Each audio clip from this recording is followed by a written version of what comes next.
Par un samedi matin tranquille, Karen Rose se leva avant son mari James afin de pouvoir ranger la salle de bain et préparer leur repas de midi. Elle avait opté pour un menu simple: pizza, toast, œufs brouillés et une salade fraîche. Le peu de travail de découpe au couteau lui convenait, et elle trouvait le micro-ondes pratique pour préparer des œufs d'une seule main. Pendant ce temps, James se réveilla à son heure habituelle et se dirigea directement vers la douche. Il ne dit même pas bonjour, bien que cela lui ait fait de la peine.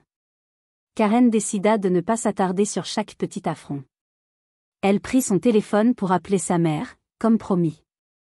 La mère de Karen attendait cet appel, mais il fallut 3 tentatives pour établir la connexion. Une fois qu'elle entendit enfin la voix de sa mère, Karen poussa un soupir de soulagement. Elle expliqua qu'elle s'était fracturé le bras droit récemment après être tombée dans des escaliers au supermarché. Même en lui donnant ces détails, Karen resta attentive à la routine matinale de James. Il se douchait puis attendait que son repas soit servi promptement sur la table. Sa mère écouta patiemment. Alors que Karen commençait à se sentir réconfortée, elle remarqua James émergeant de la douche de façon inattendue. Il ne semblait pas réaliser qu'elle était en communication. Irrité par ce qu'il percevait comme une distraction de la part de Karen, James éleva la voix. « Esclave, ne m'ignore pas. Je veux mon déjeuner tout de suite. » Karen fut surprise par cette soudaine explosion et par le langage virulent qu'il lui adressa. Avant qu'elle ne puisse répondre, il frappa son bras droit fracturé, provoquant une douleur fulgurante qui se répandit dans tout son corps. Elle poussa un cri et laissa tomber son smartphone et ses écouteurs sur le sol. Elle pouvait à peine bouger tant la douleur était intense. Karen essaya de rester calme, promettant de préparer son repas immédiatement, même si elle n'était absolument pas en état de le faire dans de telles circonstances désespérées. Au moment précis où Karen se préparait à subir davantage d'hostilité, son père, Kenny, arriva. Il utilisa la clé de rechange que lui avaient donnée Karen et James lors de leur emménagement. Sans hésiter, Kenny prit la situation en main, trouvant sa fille gisant au sol, en proie à la douleur, avec James, furieux, planant au-dessus d'elle. D'une voix mesurée mais ferme, Kenny intervint. Il se plaça entre eux et désamorça la menace immédiate.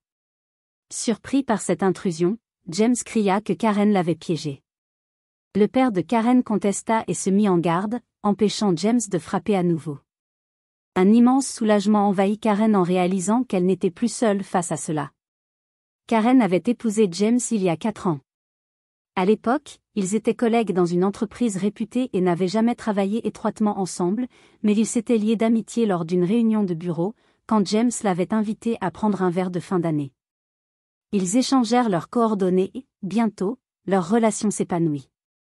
Dès le début, il la traita avec gentillesse et mentionna qu'il la fréquentait avec l'intention de se marier. Karen fut touchée par sa chaleur sincère et son honnêteté. Le soir de Noël, exactement 1 an après le début de leur relation, James lui proposa de se marier, persuadé qu'il pourrait fonder une famille chaleureuse et un avenir radieux. Leurs premières années de mariage furent effectivement harmonieuses.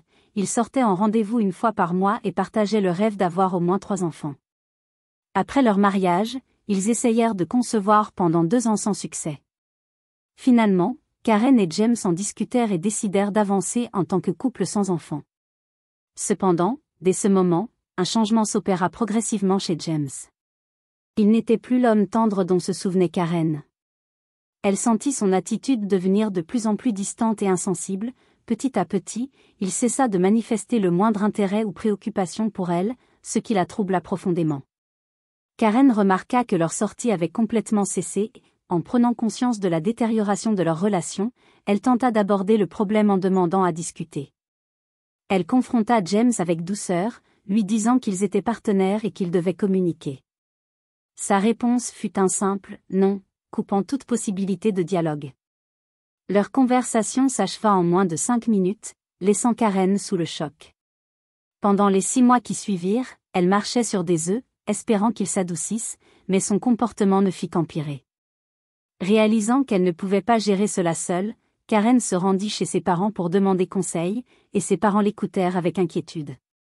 Le père de Karen, Kenny, tenta de la rassurer en lui suggérant que James avait peut-être simplement besoin de plus de temps pour accepter l'idée de ne pas avoir d'enfant. Il lui conseilla de rester patiente encore un moment, pensant que James faisait seulement la moue, et ajouta que si d'autres problèmes survenaient, elle devait le lui signaler immédiatement. Encouragée par les paroles de son père, Karen retourna chez elle, déterminée à garder espoir. Elle avait lu des histoires en ligne sur des couples divorçant à cause de l'infertilité, et comprit ainsi la gravité de la situation, mais elle s'accrochait toujours à l'idée que James l'avait choisi et qu'il pouvait s'adapter. Au cours des 2 mois suivants, Karen se sentit de plus en plus étouffée à la maison. Puisque les enfants n'étaient plus dans leur projet, elle ne voyait plus l'intérêt de rester femme au foyer à temps plein. L'isolement de rester seule jour après jour l'épuisait, et elle aspirait à avoir l'occasion de s'engager avec le monde extérieur. Un soir, au dîner, elle suggéra prudemment à James qu'elle voulait trouver un emploi. Elle s'attendait à être étonnée, voire à engager une discussion, mais elle n'aurait jamais pu prévoir sa réaction furieuse. Il frappa son poing sur la table en criant que son rôle était de s'occuper de lui, puis s'éloigna en trombe.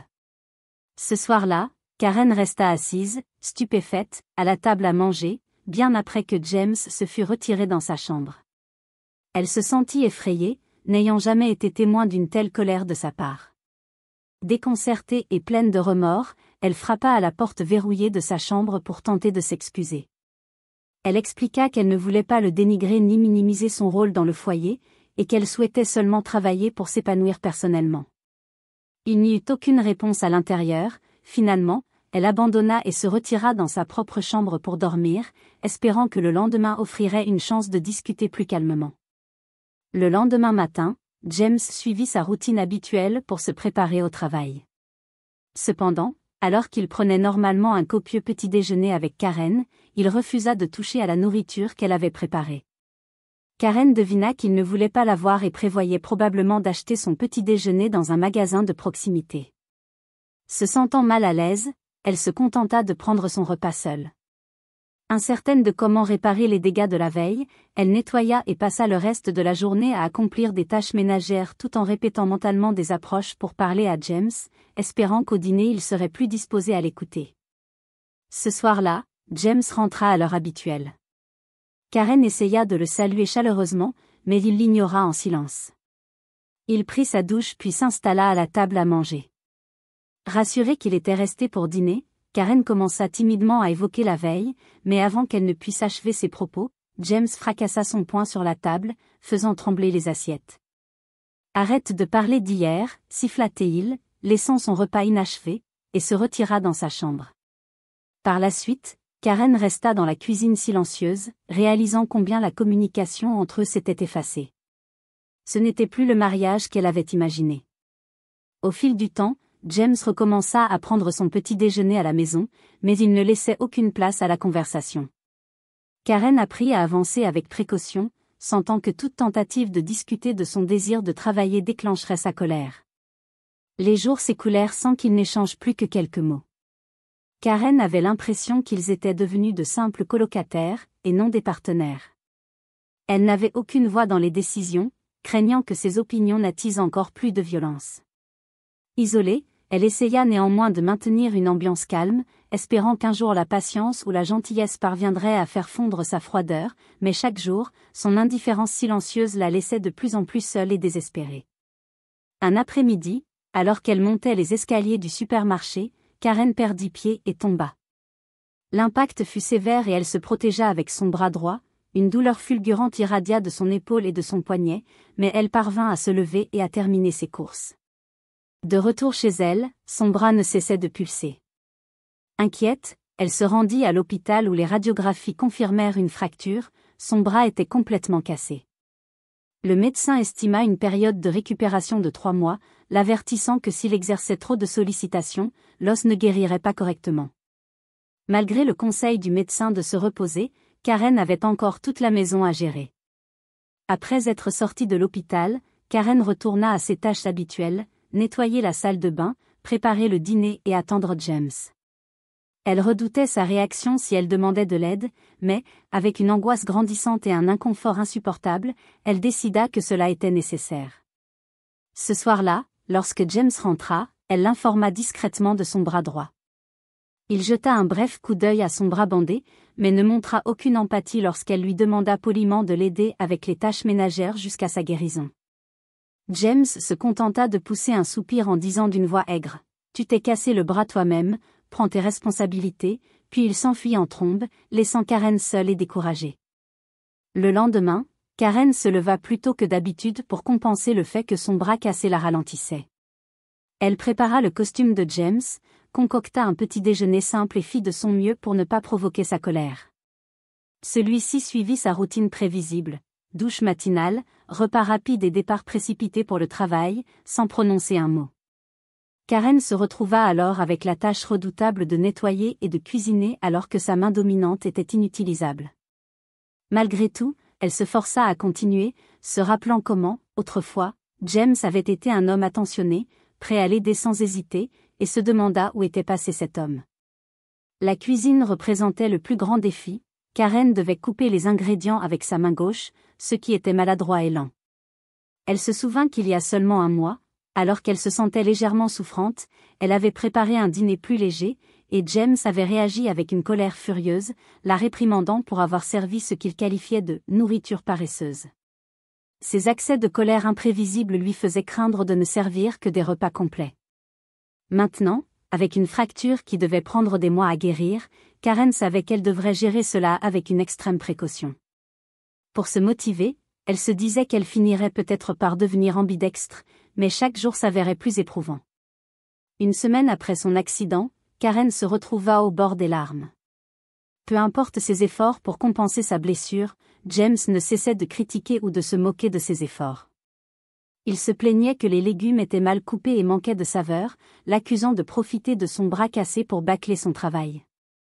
Un soir, absorbée par la préparation du dîner, elle oublia de lancer la douche pour son bain avant que James ne rentre. Furieux, il lui rappela qu'elle aurait dû anticiper son arrivée. Karen se sentit piégée, s'efforçant constamment de satisfaire ses exigences sans jamais recevoir ne serait-ce qu'une once de compassion. Ce soir-là, épuisée et en douleur, Karen se retrouva au lit et commença à pleurer. Elle saisit son téléphone et envoya un SMS à sa mère pour lui demander un moment pour parler. 5 minutes plus tard, sa mère répondit en lui suggérant de discuter au téléphone le lendemain. C'était un samedi et James serait à la maison, alors Karen s'inquiéta de trouver un moment sûr pour passer l'appel. Elle décida de le faire pendant les douches habituelles de James le samedi. Il se levait généralement juste avant midi et se douchait 2 fois, le matin et le soir. Lorsque le samedi arriva, Karen Rose se leva encore plus tôt pour préparer le petit déjeuner et ranger la salle de bain. Elle opta pour un menu nécessitant peu de travail au couteau, pizza, toast, œufs brouillés au micro-ondes et une petite salade. Comme prévu, James se leva vers midi et se dirigea directement vers la salle de bain. Dès qu'elle entendit l'eau courir, Karen composa le numéro de sa mère. Il fallut 3 tentatives, mais la connexion s'établit finalement. Elle expliqua qu'elle s'était fracturé le bras et décrivit à quel point les dernières semaines avaient été difficiles. Au téléphone, on pouvait entendre le père de Karen, Kenny, en arrière-plan, proposer de venir immédiatement pour aider. Parallèlement, la mère de Karen reprit l'élan de son père et insista sur le fait que Karen avait besoin de soutien. Son père était devenu assez adroit pour accomplir les tâches ménagères depuis qu'il aidait sa mère lorsqu'elle était malade il y a 2 ans. À l'époque, James avait été si attentionné, il l'emmenait à l'hôpital, s'occupait de la maison en son absence et rendait régulièrement visite à sa mère. Karen n'arrivait pas à concilier cet homme si prévenant avec l'abusif qu'elle affrontait désormais. Pourtant, elle était reconnaissante que son père ne soit qu'à 5 minutes à pied, s'il partait immédiatement, il arriverait en environ 10 minutes, ce qui lui donnait un mince espoir. Néanmoins, Karen craignait toujours la réaction de James face à l'arrivée de son père, elle l'imaginait l'accusant d'ingérence ou d'avoir appelé des renforts sans sa permission. Déchirée, elle hésita un instant, mais se rappela le conseil antérieur de son père, « Dis-moi si quelque chose d'autre se passe. » Ces mots lui avaient donné le courage de demander de l'aide. Elle décida que son bien-être physique et émotionnel importait plus que la colère de James. Elle remercia ses parents et accepta qu'ils viennent. 5 minutes plus tard, il fut en route, et pendant ce court laps de temps, elle continua de parler avec sa mère. Karen confia qu'elle envisageait le divorce. Elle n'avait pas révélé à sa mère l'ampleur des violences physiques, mais elle décrivit les accès de colère de James et sa peur pour l'avenir. En larmes, Karen demanda si, en cas de séparation, elle pourrait rester chez ses parents. Sa mère la rassura en lui assurant qu'elle était la bienvenue à tout moment. En pleine conversation, Karen ne remarqua pas que James avait terminé sa douche plus tôt que prévu. Il sortit, inconscient du fait qu'elle portait des écouteurs, et supposa qu'elle l'ignorait volontairement.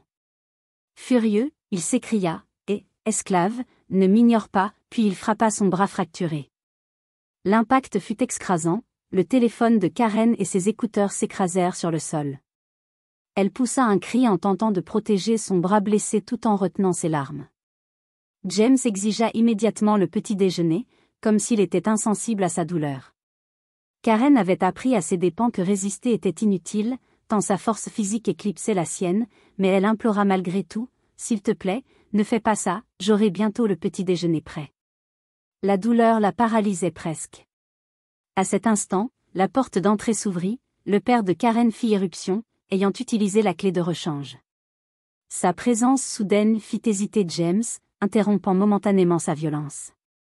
Kenny observa la scène désolée, Karen, tremblante de douleur, et James, prêt à frapper de nouveau. Sans hésiter, il se plaça devant sa fille de façon protectrice. James les fixa du regard, de plus en plus furieux, s'exclamant « Vous m'avez piégé », comme si Karen l'avait attiré dans un piège. Le père de Karen resta calme, repoussant James et montrant clairement qu'il ne tolérerait plus un tel geste. Karen poussa un soupir tremblant, mêlant peur et soulagement. Kenny fixa alors James droit dans les yeux et déclara que Karen divorcerait de lui et exigerait une compensation pour le mal qu'il lui avait causé.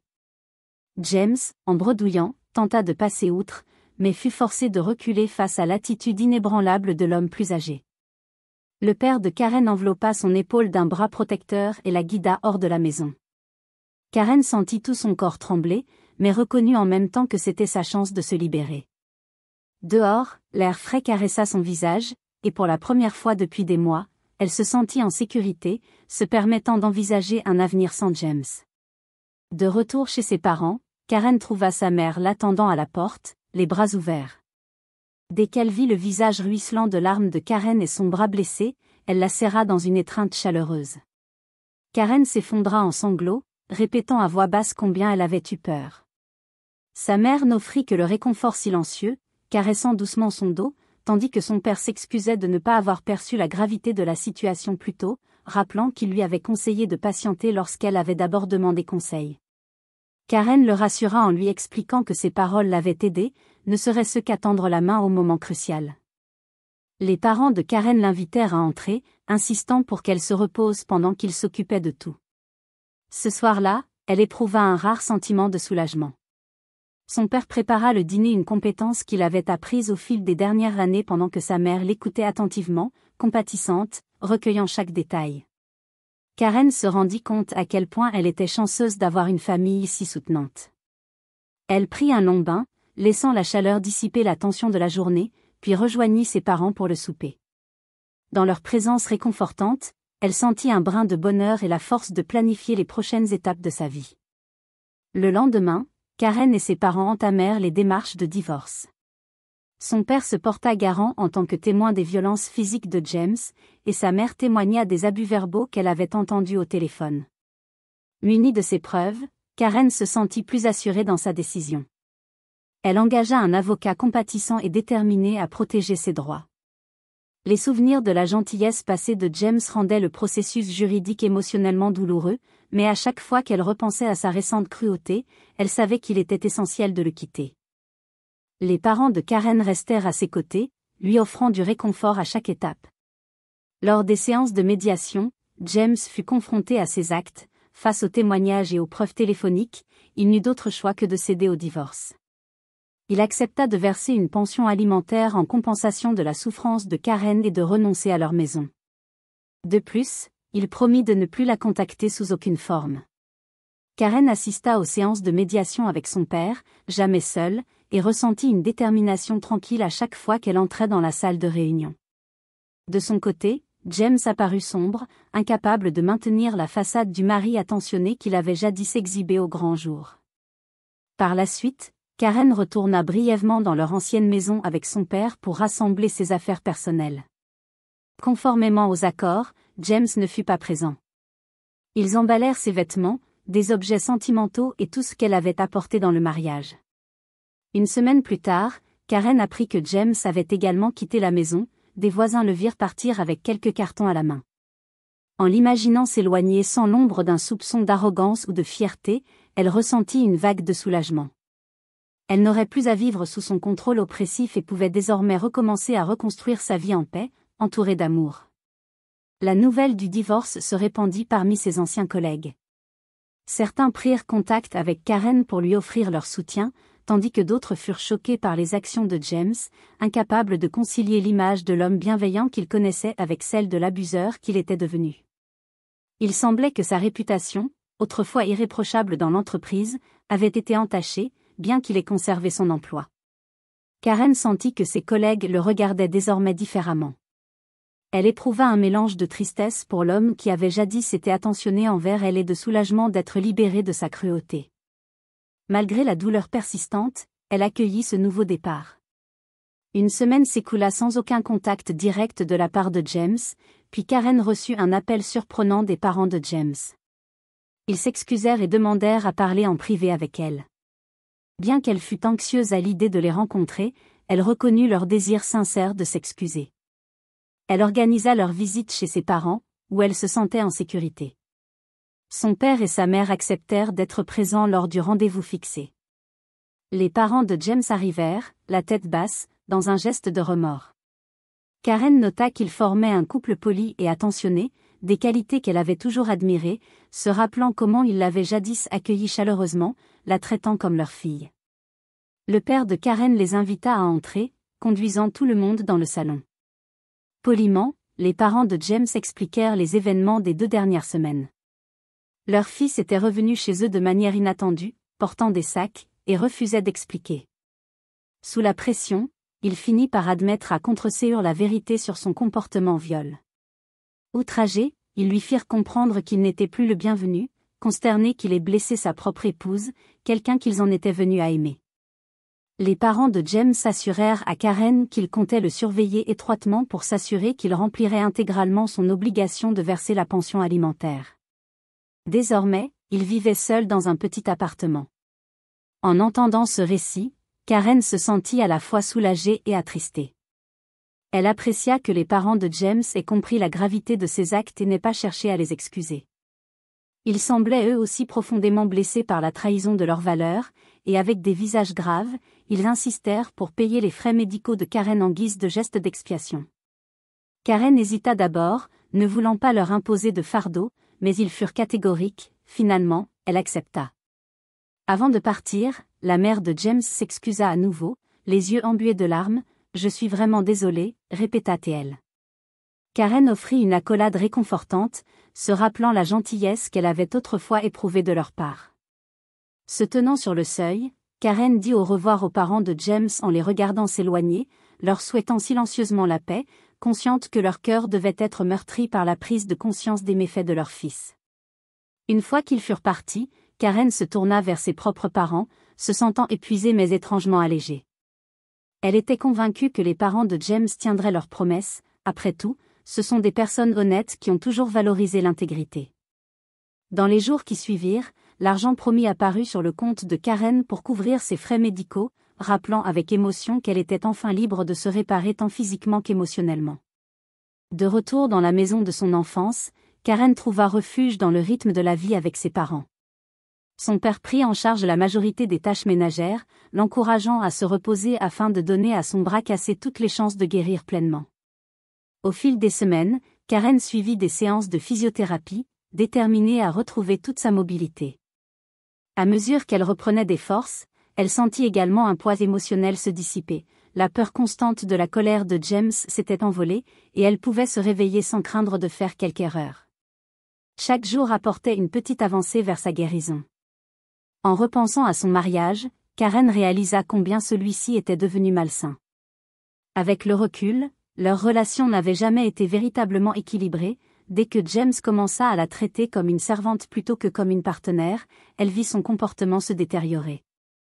Elle se rappela les moments où elle avait remis en question son traitement, qu'elle avait ensuite écarté, s'habituant progressivement à obéir à tous ses caprices et à sacrifier ses propres opinions et sa dignité. Maintenant, en prenant du recul, elle comprit à quel point cette vision du mariage avait été déformée. Elle s'accrochait à l'espoir qu'avec le soutien de sa famille et l'aide professionnelle, elle pourrait apprendre à faire confiance et à aimer à nouveau, sans vivre dans la peur de l'oppression. 3 mois s'écoulèrent et la fracture de Karen guérit entièrement, comme le médecin l'avait prédit. Lors de son dernier contrôle, on lui donna le feu vert pour utiliser son bras droit sans douleur, symbole d'une libération plus vaste. Pendant sa convalescence, elle commença à songer à un emploi, mais cette fois avec précaution. Elle voulait s'assurer que tout futur poste lui permettrait de reconstruire sa confiance en elle et d'évoluer auprès de personnes bienveillantes. Ses parents la soutenaient de tout leur cœur, lui rappelant qu'elle méritait de tracer sa propre voie. Encouragée, Karen postula à plusieurs emplois à temps partiel. Elle passa un entretien dans un petit centre communautaire qui offrait des cours et des ateliers. L'horaire y était flexible et l'environnement semblait chaleureux. Lorsqu'on lui proposa un poste d'assistante administrative, elle accepta avec joie. Rapidement, Karen retrouva un sens à son existence en aidant à organiser des événements qui rassemblaient des gens. L'aspect social de ce travail lui apportait une guérison en douceur, et quand le souvenir des remarques méprisantes de James refaisait surface, elle se rappelait que ses parents croyaient en elle, et peu à peu, elle en vint aussi à croire en ses propres capacités. Parallèlement, Karen reprit contact avec des amis qu'elle avait délaissés durant son mariage. Quelques amis proches de son ancien lieu de travail la rencontraient pour déjeuner ou passer des week-ends ensemble. Elle l'encourageait, lui disait qu'elle avait l'air plus heureuse et écoutait patiemment ses récits. Certaines furent choquées de constater la transformation de James, l'homme qu'elles avaient jadis admiré, tandis que d'autres la rassuraient en lui affirmant qu'elle trouverait un avenir meilleur. Leur soutien lui rappelait qu'il existait encore des personnes bonnes et empathiques dans le monde, et que son passé traumatique ne devait pas la définir pour toujours. Dans des moments de calme, Karen repensait à la transformation de James, passant d'un fiancé attentionné à un mari hostile. Elle se demandait si sa déception de ne pas avoir d'enfant avait été le seul déclencheur ou si des problèmes plus profonds avaient toujours existé. Même si la réponse restait incertaine, elle choisit de se concentrer sur sa propre guérison. Dans ce processus, elle jura de ne plus ignorer les signaux d'alerte dans une relation, car elle méritait respect, gentillesse et communication ouverte, comme tout un chacun.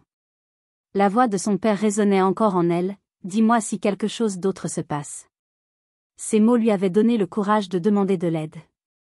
Karen reconnut également le rôle déterminant de la force tranquille de sa mère. Malgré ses propres problèmes de santé, sa mère avait toujours été une source d'appui émotionnel, l'écoutant sans jugement et lui offrant une acceptation inébranlable.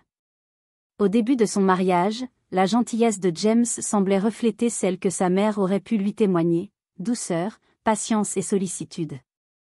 Mais avec le temps, cette apparence s'était estompée. Karen trouvait du réconfort en se rappelant l'exemple d'amour compatissant de sa mère, espérant que cela guiderait ses futures relations. Elle était convaincue qu'avec le temps et l'introspection, elle pourrait tisser des liens plus sains, fondés sur le respect mutuel. Chaque matin, Karen se réveillait au parfum réconfortant du café préparé par son père. Ils discutaient de choses simples, des plans de la journée ou d'une nouvelle recette qu'ils souhaitaient essayer. Après sa journée de travail à temps partiel, Karen rentrait dans une maison emplie de chaleur. Elle se joignait souvent à sa mère pour plier le linge ou préparer le dîner, reconnaissante pour ces petits moments de partage. Pendant le souper, ils plaisantaient à propos de la nouvelle passion culinaire de son père, et parfois, ils abordaient des sujets plus sérieux, tels que sa manière de gérer ses émotions. Peu à peu, l'estime de soi meurtrie de Karen s'améliorait grâce aux conseils patients et affectueux de ses parents. Un jour, l'avocat de Karen la contacta pour l'informer que James avait effectué le dernier paiement de la pension alimentaire dans les délais. Bien que cette nouvelle, de prime abord simple, éveilla en elle des émotions contradictoires, une pointe de nostalgie en se rappelant le mari qui, jadis, tenait sa main lorsqu'elle était hospitalisée pour la rassurer. Cet homme l'avait ensuite insultée, blessée et finalement poussée à fuir. Mettant de côté sa nostalgie, Karen reconnut qu'elle était désormais mieux sans lui. Tandis que l'argent contribuait à couvrir sa thérapie et ses frais de subsistance, il lui rappelait également, chaque mois, à quel point l'amour pouvait se transformer en mal. Lors d'une séance de physiothérapie, Karen confia son histoire à sa thérapeute, qui l'écouta avec une grande empathie. La thérapeute la félicita pour avoir eu le courage de quitter un environnement abusif, notant que beaucoup peinent à se libérer. Ce soir-là, Karen réfléchit à quel point il avait été crucial que son père intervienne au bon moment. Sans lui, elle aurait peut-être passé des années prisonnière de la peur. Elle ressentit une immense gratitude, non seulement pour l'intervention de son père, mais aussi pour le soutien émotionnel indéfectible de sa mère.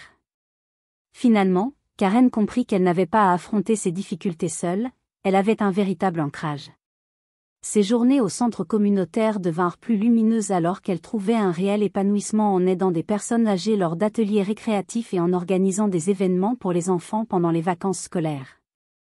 Elle découvrit qu'elle avait un véritable talent pour interagir avec des gens de tout âge. Parfois, elle se surprenait à sourire sans raison apparente, simplement parce qu'elle se sentait bien. Ce changement positif n'effaçait pas la douleur du passé, mais lui rappelait que le bonheur était toujours possible.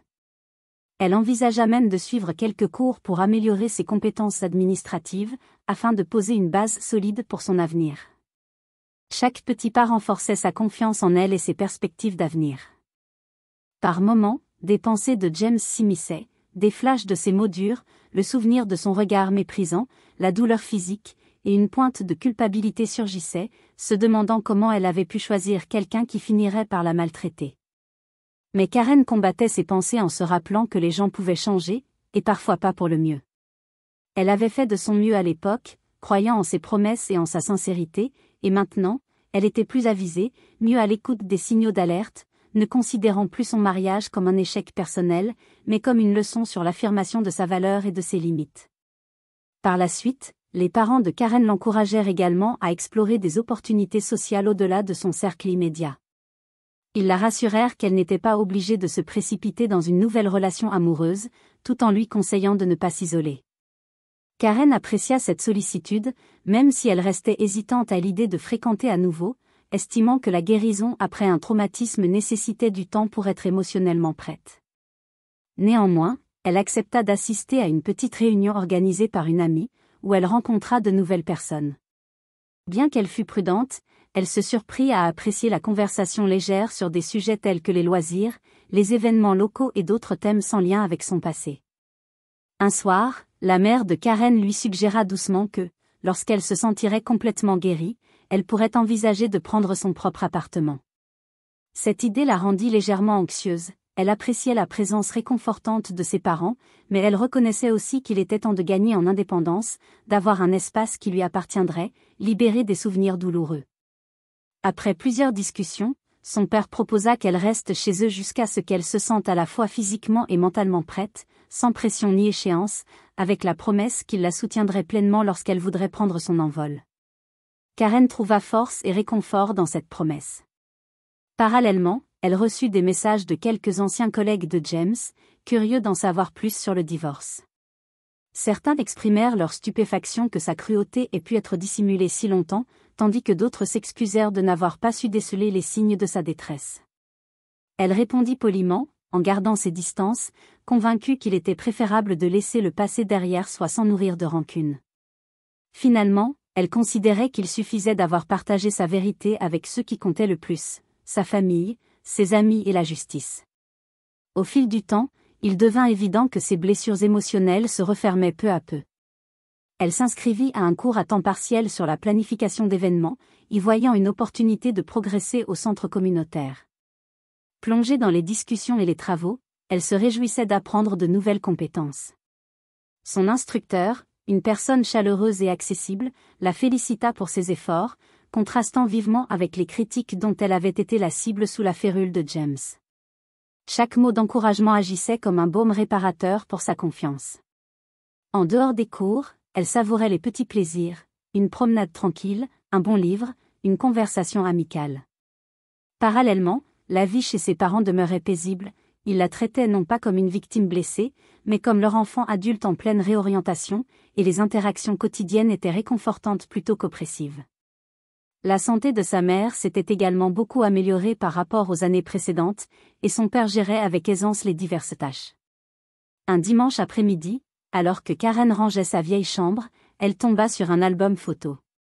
À l'intérieur se trouvaient des images d'elle et de James lors de moments plus heureux, en voyage, à des fêtes, et les sourires radieux lors de leur réception de mariage. Ces images semblaient appartenir à une autre époque, presque à une vie différente. Elle s'attarda sur ces pages, reconnaissant à la fois l'amour qui avait été et la douleur qui avait suivi, un rappel doux amer que les gens et les relations peuvent évoluer. Plutôt que de déchirer ou de jeter ses photos, Karen referma l'album, résolue à aller de l'avant, sans que le passé ne la contrôle, bien qu'il ait contribué à la façonner. Peu de temps après, l'avocat de Karen l'informa que James avait complété les paiements de la pension alimentaire, conformément aux assurances de ses parents. Il avait rempli ses obligations légales. Ce chapitre de sa vie touchait enfin à sa fin, plus aucun lien ne la liait à lui, hormis les souvenirs et les leçons apprises. Ressentie d'un profond sentiment de clôture, Karen remercia son avocat pour son soutien professionnel et se prépara à célébrer cette petite victoire avec ses parents, autour d'un modeste repas fait maison. Au cours des mois suivants, Karen se transforma en une personne plus confiante. Elle excella dans son travail à temps partiel, se sentit à l'aise parmi ses camarades de son cours de planification d'événements et retrouva le contact avec d'anciennes amies. Bien que les cicatrices du passé ne disparaissent pas complètement, elles ne dictent plus sa vie quotidienne. Parfois, elle éprouva une pointe de gratitude en se rappelant que la véritable nature de James avait émergé avant qu'ils aient des enfants. Même si la réalité des abus était amère, elle comprit qu'il valait mieux y faire face dès maintenant plutôt que de rester dans un environnement dangereux qui aurait pu nuire à d'autres. Karen ressentit également une discrète envie de rencontrer de nouvelles personnes. Socialement, elle n'était plus pressée de se lancer dans une nouvelle relation amoureuse, n'ayant plus la peur qu'elle éprouvait autrefois lors de rencontres informelles. Elle se rendit compte que tous les hommes n'étaient pas comme James, certains la traitaient avec gentillesse et s'intéressaient sincèrement à ses goûts et à ses préférences. Elle en vint à penser qu'à l'avenir, si elle le souhaitait, elle pourrait construire une relation plus saine, mais pour l'instant, elle se consacrait à stabiliser sa propre vie, veillant à ce que toute nouvelle relation repose sur le respect mutuel et une affection véritable. En regardant vers l'avenir, Karen envisageait une carrière épanouissante dans la coordination d'événements. Elle prévoyait de continuer à apprendre et, peut-être, de diriger un jour ses propres projets communautaires. Le plaisir qu'elle tirait d'aider à organiser des événements qui rassemblent les gens lui apportait une guérison en douceur. Parfois, elle rêvait même d'ouvrir un espace sûr pour les femmes victimes de violences domestiques, offrant des ateliers, un soutien émotionnel et des connexions vers des ressources. C'était une vision grandiose qui nourrissait son espoir, car ayant survécu aux ténèbres de son propre mariage, elle ressentait l'impérieuse envie d'aider d'autres femmes à trouver le courage de quitter des relations toxiques pour découvrir des lendemains meilleurs. Un après-midi paisible, Karen accompagna sa mère au supermarché. Malgré le caractère routinier de cette sortie, elle se sentit légère, elle n'avait plus peur de rentrer tard pour affronter la colère de James, ni de devoir justifier ses courses.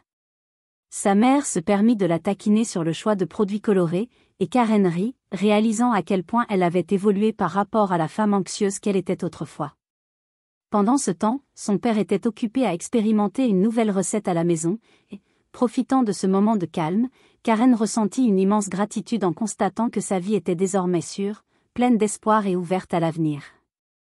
Le parcours de Karen était loin d'être terminé, mais elle ne se sentait plus définie par les abus de James. Le cycle toxique avait pris fin, remplacé par le soutien de sa famille, une carrière naissante et des amis qui lui rappelaient qu'elle méritait d'être heureuse. Elle avait surmonté le divorce, vaincu l'angoisse causée par son bras cassé et émergé plus forte chaque jour. Elle pratiquait l'amour de soi et se rappelait qu'elle méritait d'être traitée avec dignité et bienveillance. En regardant vers l'avenir, elle ne voyait que des possibilités plutôt que des obstacles. Karen porterait toujours en elle ses expériences, mais elle choisissait d'embrasser les joies simples de la vie et de chercher un futur empli de chaleur. Sa carrière en devenir et ses amis lui rappelaient sans cesse qu'elle était digne de bonheur. Elle avait traversé le divorce, surmonté l'angoisse provoquée par son bras cassé, et chaque jour, elle ressortait plus forte. En pratiquant l'amour de soi, elle se souvenait qu'elle méritait d'être traitée avec dignité et bienveillance. En se projetant dans l'avenir, elle ne voyait que des possibilités et non des obstacles. Parfois, des pensées de James refaisaient surface, des images de ses paroles dures, le souvenir de son regard méprisant, la douleur physique, et une pointe de culpabilité se manifestait, se demandant comment elle avait pu choisir quelqu'un qui finirait par la maltraiter. Mais Karen se rappelait que les gens peuvent changer, et parfois, pas pour le mieux. Elle avait fait de son mieux à l'époque, croyant en ses promesses et en sa sincérité, et désormais, elle était plus avisée, mieux à l'écoute des signaux d'alerte, ne considérant plus son mariage comme un échec personnel, mais comme une leçon sur l'affirmation de sa valeur et de ses limites. Plus tard, les parents de Karen l'encouragèrent aussi à explorer des opportunités sociales en dehors de son cercle habituel. Ils la rassurèrent qu'elle n'était pas obligée de se précipiter dans une nouvelle relation amoureuse, tout en lui conseillant de ne pas s'isoler. Karen apprécia leurs inquiétudes, bien qu'elle restât un peu incertaine quant à l'idée de reprendre une vie de rencontre, estimant que la guérison après un traumatisme demandait du temps pour être émotionnellement prête. Néanmoins, elle accepta d'assister à une petite réunion organisée par une amie, où elle fit la connaissance de nouvelles personnes. Bien qu'elle fût prudente, elle trouva ces conversations légères et rafraîchissantes, abordant des sujets comme les loisirs et les événements locaux, éloignés de son passé douloureux. Un soir, la mère de Karen lui suggéra doucement qu'une fois complètement guérie, elle pourrait envisager de prendre son propre appartement. Cette idée la rendit légèrement anxieuse. Elle aimait la présence réconfortante de ses parents, mais elle reconnaissait aussi qu'il était temps d'acquérir son indépendance, d'avoir un espace à elle, exempt de souvenirs douloureux. Après plusieurs discussions, son père proposa qu'elle reste chez eux jusqu'à ce qu'elle se sente à la fois physiquement et mentalement prête, sans pression ni échéance, avec la promesse qu'il la soutiendrait pleinement lorsqu'elle voudrait prendre son envol. Karen trouva du réconfort dans cette promesse. Parallèlement, elle reçut des messages de quelques anciens collègues de James, curieux d'en savoir davantage sur le divorce. Certains exprimèrent leur stupéfaction que sa cruauté ait pu être si bien dissimulée, tandis que d'autres s'excusèrent de n'avoir pas su percevoir ces signes de détresse. Elle répondit poliment, en gardant une distance prudente, convaincue qu'il était préférable de laisser le passé derrière soi sans nourrir de rancune. Finalement, elle jugea suffisant d'avoir partagé sa vérité avec ceux qui comptaient le plus, sa famille, ses amis et la justice. Au fil du temps, il devint évident que ses blessures émotionnelles se refermaient lentement. Karen sentit qu'il lui suffisait d'avoir exposé son histoire à ceux qui lui étaient chers, sans avoir besoin de revivre chaque détail de son calvaire. Sa vérité, partagée avec sa famille, ses amis et la justice, l'aidait à panser ses plaies. Avec le temps, ses blessures émotionnelles se refermaient progressivement. Elle s'inscrivit à un cours à temps partiel sur la planification d'événements, y voyant une opportunité d'avancer au centre communautaire. Plongée dans les discussions et les travaux, elle se réjouissait d'apprendre de nouvelles compétences. Son instructeur, chaleureux et accessible, la félicita pour ses efforts, contrastant vivement avec les critiques auxquelles elle était habituée de la part de James. Chaque mot d'encouragement était un baume réparateur pour sa confiance en elle. En dehors des cours, elle savourait les petits plaisirs, une promenade tranquille, un bon livre, une conversation amicale. Parallèlement, la vie chez ses parents restait paisible, ils la traitaient non pas comme une victime blessée, mais comme leur enfant adulte en pleine réorientation, et leurs interactions quotidiennes étaient réconfortantes plutôt qu'oppressives. La santé de sa mère s'était d'ailleurs beaucoup améliorée depuis les années difficiles, et son père gérait aisément bien des tâches. Un dimanche après-midi, alors que Karen rangeait sa vieille chambre, elle tomba sur un album photo. À l'intérieur se trouvaient des images d'elle et de James lors de moments plus heureux, en voyage, en fête, et les sourires radieux lors de leur réception de mariage. Ces images semblaient appartenir à une autre époque, presque à une vie différente. Elle s'attarda sur ces pages, reconnaissant à la fois l'amour qui avait été et la douleur qui avait suivi, un rappel doux amer que les gens et les relations peuvent évoluer. Plutôt que de déchirer ou de jeter ses photos, Karen referma l'album, résolue à aller de l'avant, sans que le passé ne la contrôle, bien qu'il ait contribué à la façonner. Peu de temps après, l'avocat de Karen l'informa que James avait complété les paiements de la pension alimentaire, conformément aux assurances données par ses parents. Il avait rempli ses obligations légales. Ce chapitre de sa vie touchait enfin à sa fin, plus aucun lien ne la liait à lui, hormis les souvenirs et les leçons apprises. Ressentant un profond sentiment de clôture, Karen remercia son avocat pour son soutien professionnel et se prépara à célébrer cette petite victoire avec ses parents, en trinquant autour d'un modeste repas fait maison, marquant la fin d'une période tumultueuse et le début d'une nouvelle phase prometteuse. Au fil des mois suivants, Karen se transforma en une personne plus confiante. Elle excella dans son travail à temps partiel, se sentit à l'aise parmi ses camarades de son cours de planification d'événements et retrouva le contact avec d'anciennes amies. Même si les cicatrices du passé ne disparaissaient pas complètement, elle ne dictait plus son quotidien. Parfois, elle se surprit à ressentir une pointe de gratitude en se rappelant que la véritable nature de James avait émergé avant qu'ils aient des enfants. Même si la réalité de ses abus était amère, elle comprit qu'il valait mieux y faire face dès maintenant plutôt que de rester dans un environnement dangereux qui aurait pu nuire à d'autres. Karen ressentait également une discrète envie de rencontrer de nouvelles personnes. Socialement, elle n'était plus pressée de se lancer dans une nouvelle relation amoureuse, n'ayant plus la peur qu'elle éprouvait auparavant lors de rencontres informelles. Elle se rendit compte que tous les hommes n'étaient pas comme James, certains la traitaient avec gentillesse et s'intéressaient sincèrement à ses goûts et préférences. Elle en vint à penser qu'à l'avenir, si elle le souhaitait, elle pourrait construire une relation plus saine, mais pour l'instant, elle se concentrait sur la stabilisation de sa propre vie, veillant à ce que toute nouvelle relation repose sur le respect mutuel et une affection véritable. En regardant vers l'avenir, Karen envisageait une carrière épanouissante dans la coordination d'événements. Elle prévoyait de continuer à apprendre et, peut-être, de diriger un jour ses propres projets communautaires. Le plaisir qu'elle tirait d'aider à organiser des événements qui rassemblent les gens lui apportait une guérison en douceur. Parfois, elle rêvait même d'ouvrir un espace sûr pour les femmes victimes de violences domestiques, offrant des ateliers, un soutien émotionnel et des connexions vers des ressources. C'était une ambition grandiose, mais qui alimentait son espoir, car ayant survécu aux ténèbres de son propre mariage, elle ressentait l'impérieux désir d'aider d'autres femmes à trouver le courage de quitter des relations toxiques pour découvrir des lendemains meilleurs. Un après-midi paisible, Karen accompagna sa mère au supermarché. Malgré la banalité de cette sortie, elle se sentit légère, elle n'avait plus peur de rentrer tard pour affronter la colère de James ni de devoir justifier ses courses. Sa mère se permit de la taquiner à propos du choix de produits colorés, et Karen rit, réalisant à quel point elle avait évolué par rapport à la femme anxieuse qu'elle avait été autrefois. Pendant ce temps, son père était occupé à tester une nouvelle recette à la maison, et, profitant de ce moment de calme, Karen ressentit une immense gratitude en constatant que sa vie était désormais sûre, pleine d'espoir et ouverte à l'avenir. Le parcours de Karen était loin d'être terminé, mais elle ne se sentait plus définie par les abus de James. Le cycle toxique avait pris fin, remplacé par le soutien inébranlable de sa famille, une carrière naissante et des amis qui lui rappelaient qu'elle méritait le bonheur. Elle avait surmonté le divorce, vaincu l'angoisse provoquée par son bras cassé et ressorti plus forte chaque jour. Elle pratiquait l'amour de soi et se rappelait qu'elle méritait d'être traitée avec dignité et bienveillance. En se projetant vers l'avenir, elle ne voyait que des possibilités plutôt que des obstacles. Karen porterait toujours en elle ses expériences, mais elle choisissait d'embrasser les joies simples de la vie et de chercher un futur rempli de chaleur.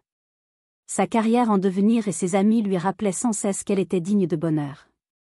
Elle avait traversé le divorce, surmonté l'angoisse de son bras cassé et émergé plus forte chaque jour. En pratiquant l'amour de soi, elle se souvenait qu'elle méritait d'être traitée avec dignité et bienveillance. En se projetant vers l'avenir, elle ne voyait que des possibilités et non des obstacles. En fin de compte, Karen savait qu'elle devait continuer à avancer, bâtir sa vie sur ses propres termes et ne plus se laisser définir par son passé douloureux. Elle s'était reconstruite grâce au soutien de sa famille et de ses amis, et elle avait trouvé en elle la force de regarder vers l'avenir avec optimisme. Sa carrière en devenir et ses amis lui rappelaient qu'elle méritait le bonheur. Elle avait surmonté le divorce, vaincu l'angoisse causée par son bras cassé et ressorti plus forte chaque jour. Elle pratiquait l'amour de soi et se souvenait qu'elle méritait d'être traitée avec dignité et bienveillance. En regardant vers l'avenir, elle ne voyait que des possibilités plutôt que des obstacles. Karen porterait toujours ses expériences en elle, mais elle choisissait d'embrasser les joies simples de la vie et de chercher un futur rempli de chaleur.